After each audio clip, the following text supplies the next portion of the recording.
Torej, spoštovani gospe in gospodje, danes je takšen pomemben, lahko bi rekli, zgodovinski dan za mesto Slovenske Konjice in za celotno območje občine, tudi dolvodno proti Poljčanom.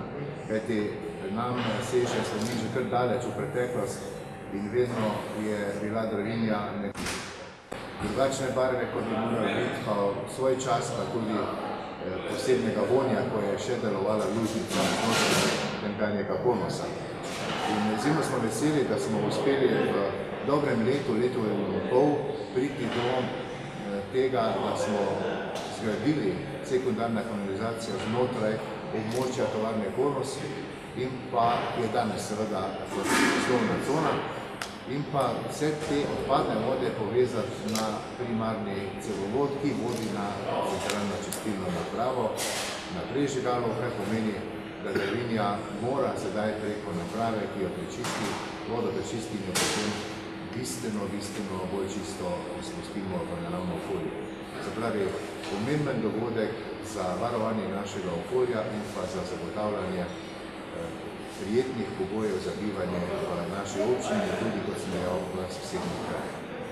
Predlagam, da okrog financ v imenu investitorja predstavi zgodbo naša strokovna sodelavka, ki je tudi vodila celotni projekt in pa seveda pohvala vsem, od projektanta, izvajalca del, nadzora in pa vsem tistim komunalnega podjetja, ki so po strokovni plati sodelovali v projektu, da smo danes na tej točki, ko nekako simbolno predajamo to pomembno pridobitev svojemu namenu. Duška, izvoli. Hvala. Na kratko, investicija se je začela septembra 2016 in se je končala julija letošnjega leta. Bil je dolg postopek, veliko nepredvidenih del, ovir, tako da smo veseli, da smo uspešno zaključili z investicijo.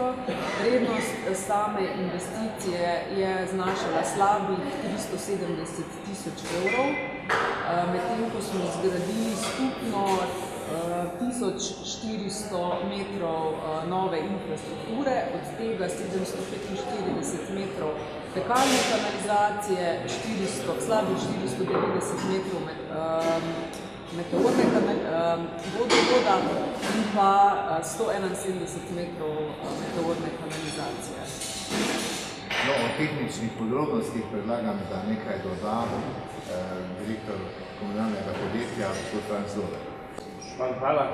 Na tem mestu se moram najprej zahvaliti tudi našim uporabnikom, sedanjim gospodu Krilju, gospodu Nerotu in celim njihovim ekipam, ki so nam šli na roko, bi rekel, dobro sodelovanje.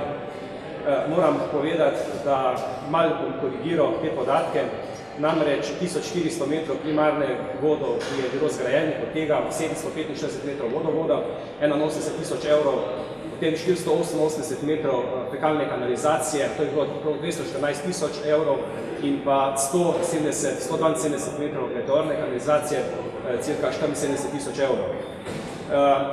Pohvaliti moram tudi Gorenje projekt, lahko rečem, gradnja je bila zelo zahtevna, vsled tega, ker je to le industrijsko področje, nekih podzemnih vodov se ni poznalo in so iz dneva v dan naleteli tudi na prave izzive, prave tehnične in tehnološke izzive, da so potem pripravili vse potrebno za varno in strokovno delo.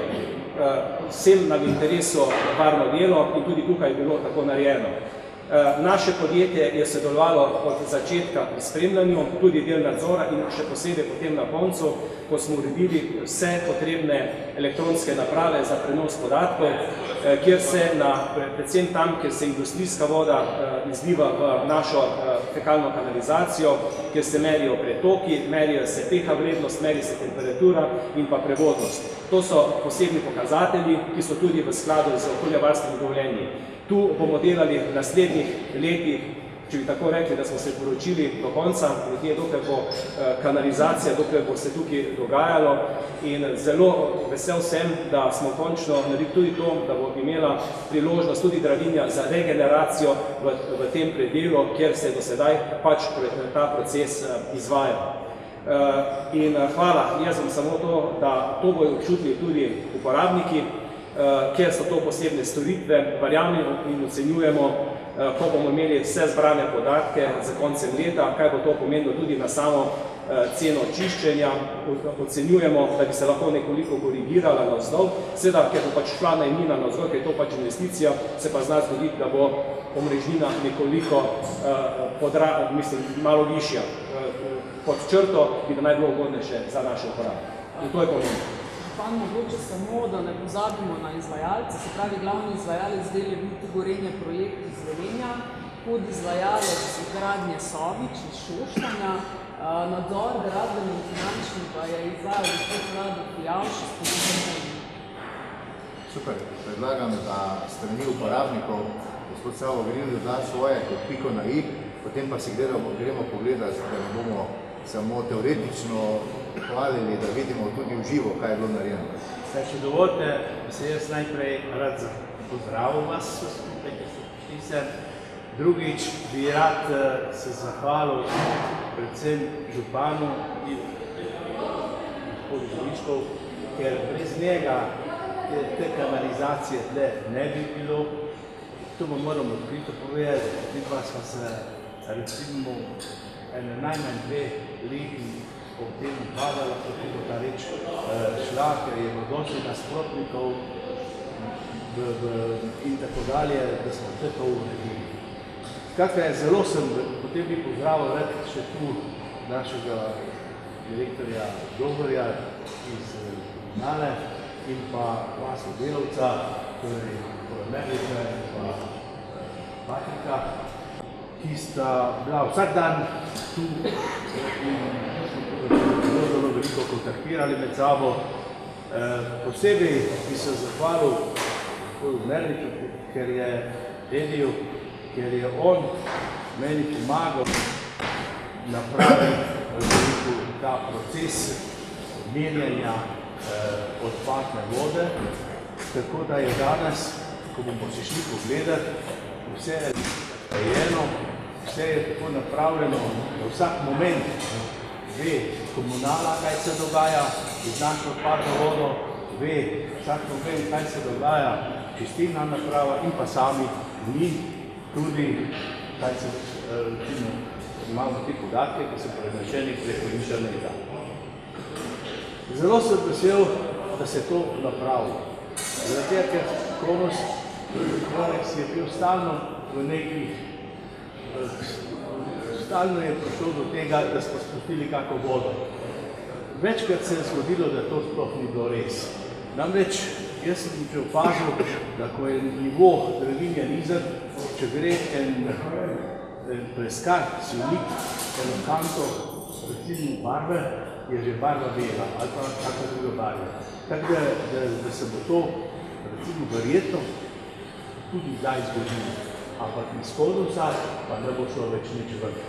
To je pa bistvo vsega in lahko rečem tudi iz konikusa, da zvajo oni podobno. Dve naprave, enake, kot je jaz, in je zelo, bi rekel, regulirano in se spravljeno vse skupaj na visoki nivo, ki jaz sam nisem mislil, da bo tako visoko regulirano. Ja, jaz bi se še enkrat zahvalil cel župan, ker brez župana tega ne bi. Hvala, predlagam milijon še. Jaz sem bolj tako rekel pamet tistih kvancov, to se pravi, ni zgodno. In ta trenutek sem čakal, lahko rečem, 30 let. Tako gospod direktor bi rekel, malari, mogoče upam, da teh malarjev ne bo več, ki se to napravo. In mi tudi v spodnjem dolini Dravinje, Loče, Draže, vas delo, upamo, da bomo že ujeli kakšno zdravo ribico za nažar, bomo videli kakšnega raka in res ta živel v Dravini, ko je. Res hvala lepa te, tako ste rekli, jaz sem preko nekaj vrem, gospodu Županu, vem pa tudi, da sem ga večkrat pobockal, malo kaj je zdaj za video, kako je zdaj svem, bomo to kaj naredili in dobro, beseda je uslišala. Hvala lepa in še vsem skupaj enkrat za dobro upravljeno delo, tako ste bili pohvaljeni. Jaz upam, da vas tudi. vas bo, mi boste dobro plačani, mi bomo od Boga napravili za to storitev za našo naravo. Hvala. Hvala lepa, Jan Počač, predsednik Krajevne skupnosti Loče, imamo pa tudi predstavnika ribiške družine Slovenska Bistrica, sekcija Slovenske Bistrice, gospod Boban Pejanović, izvoli. Pozdravljeni v svojstvu podpredsednika ribiške družine. Jaz lahko obljubim, da bomo še naprej spremljali, budno spremljali, kaj se dogaja z vodnim šimpljem po reki Dravinji, še zlasti v tem rezervatu, kot smo ga sami naročili v skladu z določbo Zavoda za sladkovodno ribištvo Republike Slovenije. Spremljali bomo zadevo in z tega mesta apeliram občini, mogoče komunalni, mogoče gospodu Drilu, kakšno donacijo, da vrnemo ribe v ta vodotok in potem lahko spremljamo, kaj se dogaja z ribim življem. Hvala. Pred izhodom na čistilno napravo. Tukaj vsa komunalna voda, ki pride v fekalno kanalizacijo, vključno z industrijsko, izza 3 čistilnih naprav, gre tukaj skozi. V primeri, ako če mi zaznamo, da se nekaj dogaja, na kateri od teh 3 čistilnih naprav kaj zgodi, dobi signal naša dežurna služba, da je treba najprej preveriti in potem ukrepati. In kar pomeni, če bi se karkoli zgodilo, bi mi tale glavno loputo zaprli in bi se tukaj začela zbirati vsa voda in seveda potem gre to mimo tega kanala. Upam, da se to ne bo zgodilo in da bomo pravi čas kje drugje to zadevo naredili, ampak to je zadnji ček, preden pride zadeva na čistilno napravo. Ker mi recimo, da ne vem, pride do kakšne zlorabe, si ne moremo dovoliti, da bomo dol 4 bazene po 1500 kubikov praznili pa jih kam vozili. To je osnovna logika. Delamo na zaupanju, delamo zato se tudi malo ta komunikacijska pot od signalizatorja do stranke in do nas nekoliko, bi rekel, podaljšala, ampak delamo ravno v tem namenu, da zadevo zaščitimo. To je to. In zdaj gremo najprej do gospoda Savota Grilja in tam bomo lahko tudi plastično prikazali, imate ključ, boste odprli, kako potem signal potuje. Nekdo, ko odpre, dobimo na mobitele signal, da se nekaj tam dogaja. In potem pridejo telefoni, se pokličejo, kdo je odprl, zakaj je odprl in tako dalje. In imamo potem medsebojno dogovorjen ustrezni protokol, dogovorjen z pogodbo, ki je v skladu z pravilnikom in pa seveda tudi ostalo okoljsko zakonodajo, to, kar nam je bilo naloženo. Predvsem njim, mi pa tisti, ki pač to zadevo prevzamemo in očistimo na čistilni napravi.